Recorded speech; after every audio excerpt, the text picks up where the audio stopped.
memiliki lipatan mata dan paras khas Nusantara dibandingkan dengan orang Jepang ataupun Asia Timur pada umumnya, karena memang sebagian nenek moyang mereka memang berasal dari Indonesia.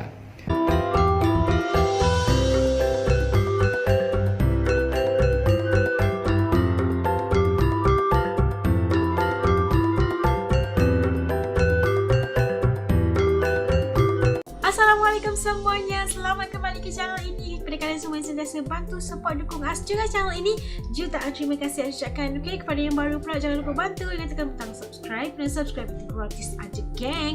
Okeylah, seperti biasanya saya doakan kepada sesiapa saja yang menonton video sekali ini agar diberikan kemudahan di atas setiap urusan kalian, diberikan kesenangan juga kelapangan juga kemudahan di atas setiap pekerjaan, dan dimakbulkan setiap hajat dan doa-doa kalian insya-Allah. Amin. Okey, hari ni saya react lagi satu video daripada Kiki Koto. Ni channel ni jangan lupa untuk bantu subscribe. Dengan judulnya kali ini, bangga banget katanya Indonesia ternyata merupakan asal nenek moyang bangsa Jepang. Serius lah. Okey, nak tahu macam mana apakah ceritanya? Yuk ikut As react. Jom.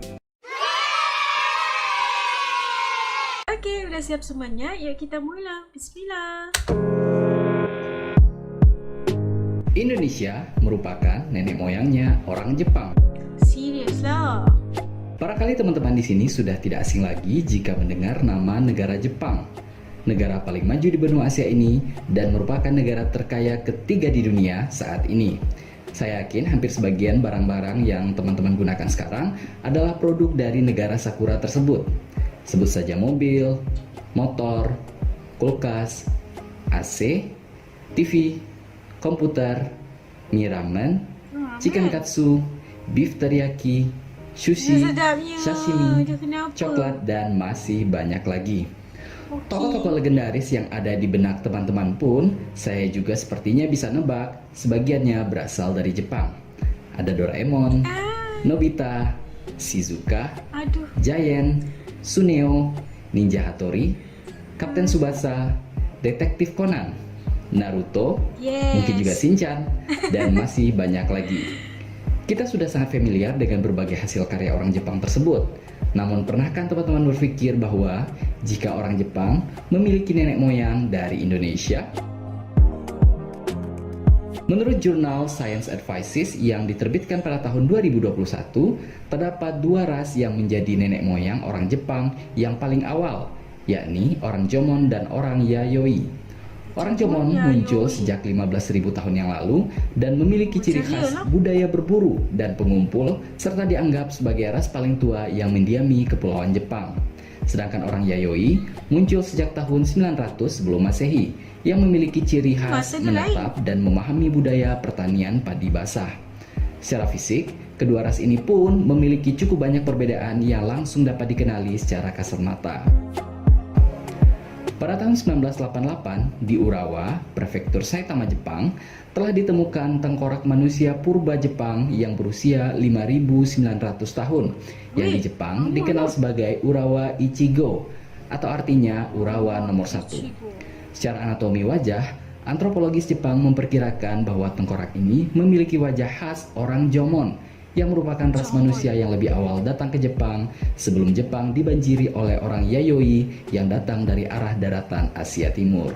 Setelah dilakukan analisa atas susunan basa nukleotida pada DNA tengkorak ini, hasilnya lalu dibandingkan dengan genetika orang Jepang maupun orang Asia lainnya. Dalam penelitian itu diambil sampel DNA dari 81 orang modern yang terdiri dari 62 orang Jepang dan 29 orang Asia non-Jepang. Hasilnya pun sangat mengejutkan. Dari 62 orang Jepang yang menjadi sampel perbandingan, tidak ada seorang pun yang susunan basa nukleotida DNA-nya sama persis dengan DNA si tengkorak yang ditemukan tersebut. Namun sebaliknya, dari 29 orang Asia non-Jepang, kecocokan 100% dengan tengkorak yang ditemukan tersebut ada pada 2 orang sampel, yaitu 1 orang Indonesia dan 1 orang Malaysia. Dari 62 orang Jepang di atas, walaupun tidak ditemukan mereka yang memiliki susunan basa nukleotida DNA yang 100% cocok, tapi ditemukan bahwa 15 orang hanya memiliki mutasi 1 titik dan 8 orang memiliki 2 titik mutasi.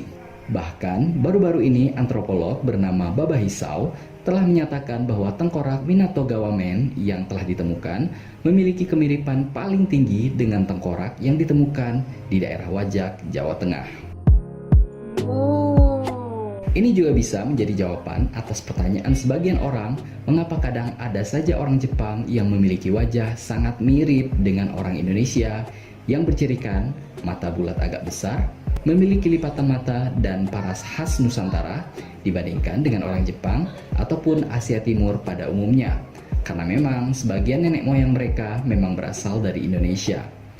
Orang Jepang modern saat ini merupakan hasil perpaduan genetika antara orang Jomon yang berasal dari wilayah Asia Tenggara dan orang Yayoi yang berasal dari daratan Asia Timur.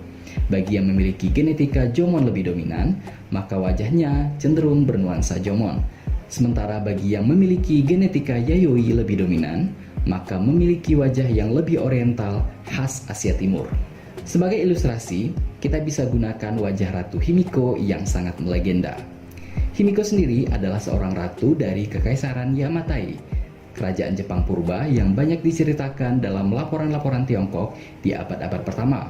Hal ini bisa dilihat di dalam tulisan yang berjudul The Records of the Three Kingdoms abad kedua dan ketiga. Gambar berikut ini pun juga bisa menunjukkan perbedaan wajah orang Jomon di sebelah kiri dan orang Yayoi di sebelah kanan. Orang Jomon Lalu ni mata dia pertanyaannya, tu. bagaimana bisa nenek moyang dari Indonesia bermigrasi ke Jepang? Peneliti bernama Pearson memiliki hipotesis yang cukup masuk akal terkait hal ini. Kedatangan imigran dari Indonesia dan Asia Tenggara lainnya ke Jepang selama periode Jomon sebagian besar akibat dari banjir yang terjadi di bekas benua Asia Tenggara dari Sundaland, Wallacea, dan mungkin bagian utara dari Sahulen pada akhir zaman es. Pada era Sundaland, yakni hingga 12.000 sebelum Masehi, benua Asia dan Jepang masih terhubung daratan dengan pulau-pulau besar Indonesia seperti Sumatera, Kalimantan, dan Jawa. Sementara daratan Australia dan pulau besar Papua juga menjadi satu benua yang disebut dengan Sahulen. Migrasi tersebut mungkin saja terjadi karena akses daratan memudahkan manusia untuk berpindah dari satu tempat ke tempat lain. Jika dibandingkan kondisi saat ini, yang mana Indonesia dan Jepang sudah terpisah oleh lautan yang cukup luas. Di pandangan orang awam, wajah mayoritas orang Jepang adalah sangat oriental, layaknya orang Asia Timur lainnya seperti Korea, Tiongkok, Hong Kong, Makau, ataupun Taiwan. Lokasi yang berdekatan, sejarah masa lalu yang panjang, dan hubungan bisnis yang terjalin selama ini antara orang-orang di regional tersebut, maka sudah pasti banyak orang-orang keturunan Asia Timur non-Jepang lainnya yang telah menetap lama dan menjadi warga Jepang.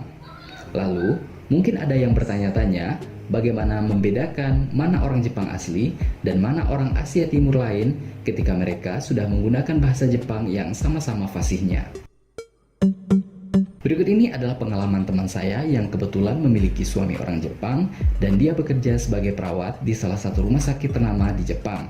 Dari pengalaman dia dan sejumlah teman, baik yang Jepang asli maupun keturunan Asia Timur lainnya, ada beberapa pengalaman yang bisa digunakan untuk mengidentifikasi perbedaan tersebut. Yang pertama, salah satu resepsionis di rumah sakit tempat saya bekerja dahulu, seorang Chinese yang sangat fasih bahasa Jepang. Karena meskipun seorang Chinese, cewek ini lahir dan belajar di sekolah Jepang. Dia jadi penerjemah untuk pasien Chinese yang datang ke rumah sakit saya. Dari wajah, dia sangat berwajah Jepang, cantik sekali dan sangat berpotensi untuk menjadi seorang model. Dia juga memiliki tubuh yang tinggi dan cantik, dan mampu berbahasa Jepang secara fasih tanpa ada dialek Chinese sama sekali. Pertama kali bertemu, saya mengira dia adalah orang asli Jepang, sama sekali tidak mengira bahwa dia adalah seorang Chinese. Tetapi, saat melihat name tag-nya, baru saya menyadari bahwa namanya bukanlah nama Jepang. Kanji surname-nya pun juga menggunakan nama Chinese dan nama aslinya pun juga menggunakan huruf kanji Chinese. Di situ saya pertama kali tahu bahwa dia adalah seorang Chinese asli. Yang kedua, tetangga saya orang Taiwan. Dari kontur wajahnya, saya tahu bahwa dia bukanlah seorang Jepang. Wajahnya sangat Taiwan sekali. Ketika dia berbicara, saya tahu bahwa dia bukanlah orang Jepang. karena saat perkenalan saja, saya bisa mendengar dialek Chinese dalam bahasa Jepang yang dia lontarkan. Tetangga saya ini juga baru masuk Jepang setelah menikah dengan suaminya yang juga orang Jepang asli. Ketiga, pasien saya yang pertama, saya mengetahui dia adalah seorang Chinese meskipun namanya sudah menggunakan nama Jepang dan nama belakangnya pun juga menggunakan nama Jepang. Pasien saya ini dari SD kelas 5 sampai sekarang sudah menetap di Jepang, sudah sangat fasih berbahasa Jepang dan suaminya pun juga orang Jepang. Oleh karenanya, nama lengkap orang tersebut sudah diganti dengan nama Jepang. Di awal pertemuan saya langsung bisa mengetahui bahwa dia adalah seorang Chinese karena melihat dari cara dia berpakaian, kontur bentuk wajahnya, serta meskipun dia bisa berbahasa Jepang secara lancar, namun saya masih bisa menemukan dialek kental Chinese di setiap kata-katanya. Yang keempat, pasien saya yang lainnya hampir sama dengan pasien sebelumnya. Dia juga telah menggunakan nama Jepang, bentuk wajahnya pun sangat mirip dengan orang Jepang asli. Saat pertama kali berbicara pun, cara dia berbicara juga terlihat seperti penutur asli bahasa Jepang. Namun, di tengah-tengah kalimatnya, terdengar dialek Chinese yang tidak bisa dia sembunyikan. Dia tinggal di Jepang setelah menikah dengan suaminya yang orang Jepang asli. Yang kelima, staf operator di lembaga bahasa di mana saya pernah bekerja dahulu, saya tidak pernah sebelumnya melihat orang dengan wajah yang sangat Jepang dan kemampuan berbahasa Jepang yang sangat bagus, sehingga saya pada awalnya mengira bahwa dia adalah orang Jepang asli. Namun, meski dia fasih memandu tamu, saya akhirnya tetap mengetahui bahwa dia adalah seorang Chinese, bahkan sebelum dia menyebutkan namanya yang bermarga Chan, di mana marga Chan adalah marga orang Chinese, apakah itu Chinese dari Tiongkok maupun dari Taiwan, dan bukan merupakan marga orang Jepang asli. Sementara dari sisi wajah, saya terkadang masih bisa membedakan mana orang Chinese dan mana orang Jepang dari kontur wajah mereka yang terlihat sangat berbeda dengan orang asli Jepang pada umumnya. Dari cara berpakaian, orang Chinese di Jepang juga cenderung cukup nyaman menggunakan warna-warna cerah untuk baju yang mereka gunakan. Kesimpulan akhir dari saya, dari pengalaman yang dia dapati, Chinese people yang lahir serta bergaul dengan orang Jepang sejak lahir, kebanyakan telah kehilangan aksen Chinese mereka. Cara berpakaian serta make up mereka pun juga mengikuti gaya orang Jepang. Sementara Chinese people yang datang ke Jepang saat mereka sudah bersekolah, misalnya SD atau SMP, dan mempelajari sistem Jepang, kebanyakan dari mereka tidak bisa melepaskan aksen Chinese mereka, meskipun saat berbicara bahasa Jepang mereka cukup lancar, serta sangat bagus dalam hal tata bahasa.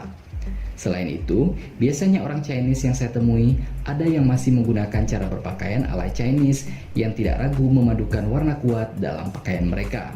Dan untuk bagian wajah, meskipun kebanyakan saya bisa menebak mana orang Jepang asli dan mana yang bukan, namun kadang tebakan saya juga bisa salah.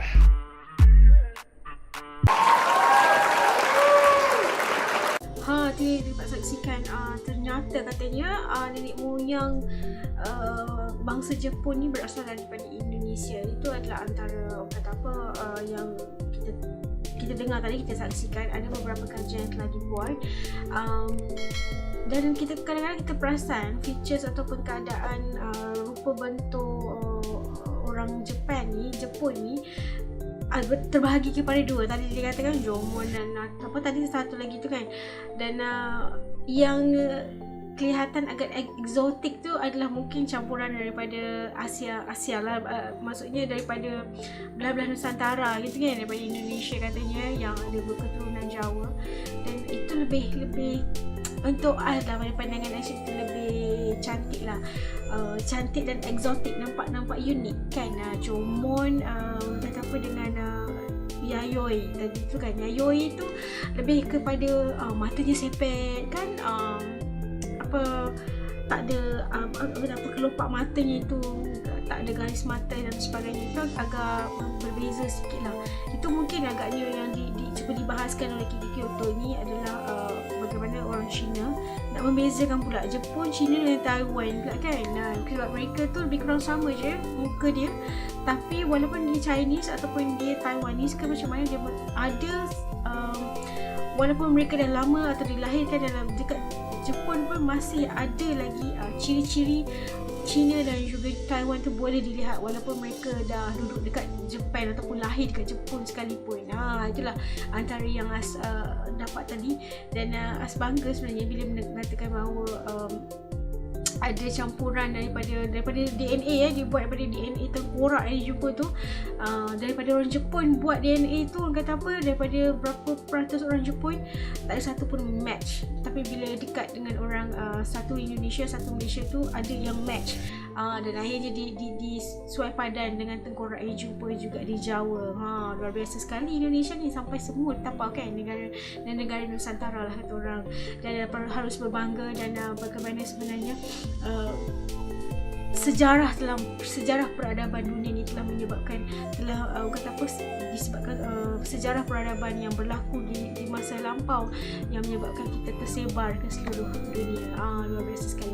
Okey, bagi kalian menonton bareng-bareng dengan sampai habis video ini, jutaan terima kasih ucapkan. Okey, kepada yang baru jangan lupa untuk bantu subscribe juga, like, komen dan share video ini, dan jangan lupa kita ketemu lagi insya-Allah di lain videonya. Assalamualaikum semuanya, jaga diri, dadah.